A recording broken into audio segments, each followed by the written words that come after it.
Thank you very much, Mr. Chairman. Thank you for hospitality and leadership. Yesterday, we held another round of consultations with my Azerbaijani counterpart and the OSCE Minsk Group co-chairs, the 5th in a row, only for this year.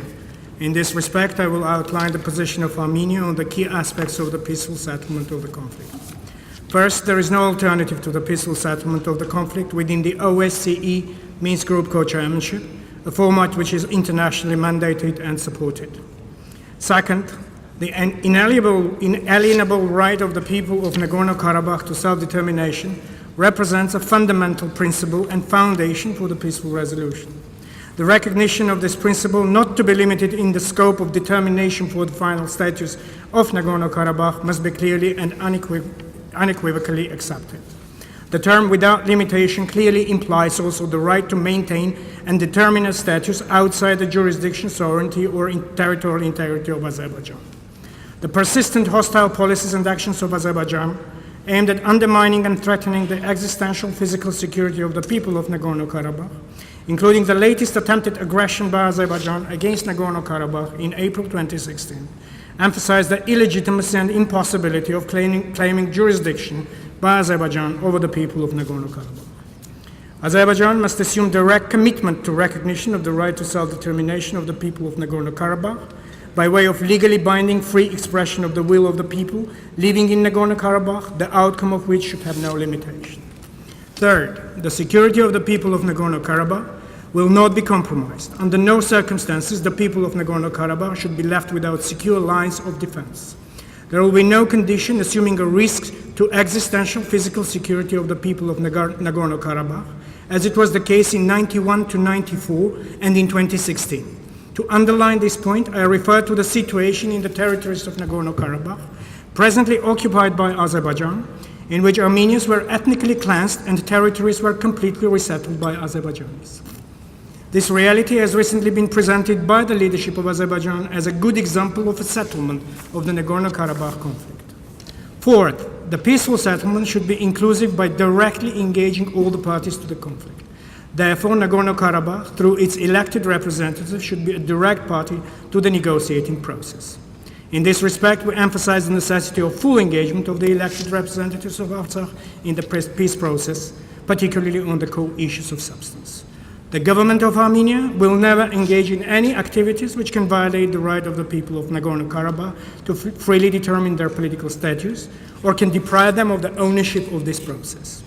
Fifth, the peaceful settlement cannot take place in an environment of tensions and risks of escalation. Therefore, the 1994 and 1995 ceasefire agreements concluded between Azerbaijan, Nagorno-Karabakh, and Armenia should be strictly adhered to and strengthened. Risk reduction mechanisms, including OSCE mechanisms investigating ceasefire violations and monitoring ceasefire regime, including by way of expanding the office of the PRCEO, should be implemented. Sixth, the basic principle of non-use of force or threat of use of force should be unconditionally adhered to. The policies of hatred, intolerance, xenophobia, Armenophobia, instigated and directed by the leadership of Azerbaijan, should be denounced. Efforts should be reinforced to prepare populations for peace and to establish an environment conducive to peace. Seventh, the maximalist positions of Azerbaijan, which ignore the will and sensitivities of the people of Nagorno-Karabakh, are fundamental obstacles to a meaningful progress in the peace process. The inability of authorities of Azerbaijan to reciprocate the call for a compromise by Armenia is a point in case. To remind, the Prime Minister of Armenia demonstrated strong political will in announcing that any settlement should be acceptable to the people of Armenia, Artsakh, and Azerbaijan, which is to say that the settlement can only be based on a compromise. Mr. Chairman, Armenia remains engaged in good faith in the negotiating process and will continue to consistently work towards the peaceful settlement. At the same time, it is unacceptable that in light of the present domestic political developments in Azerbaijan, the letter sets out preconditions for the peace process as manifested in a position paper circulated on the eve of this ministerial council. Armenia rejects such a non-constructive approach.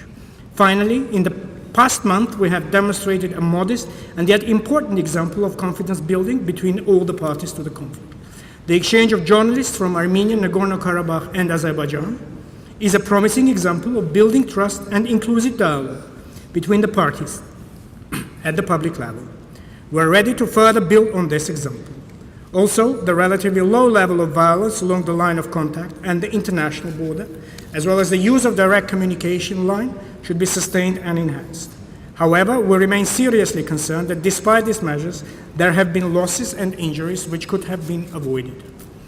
Delivering on the commitments is a key in building trust towards the prospects for the final settlement of the conflict. In conclusion, I'd like to welcome Albania as incoming chair and wish them every success. Thank you.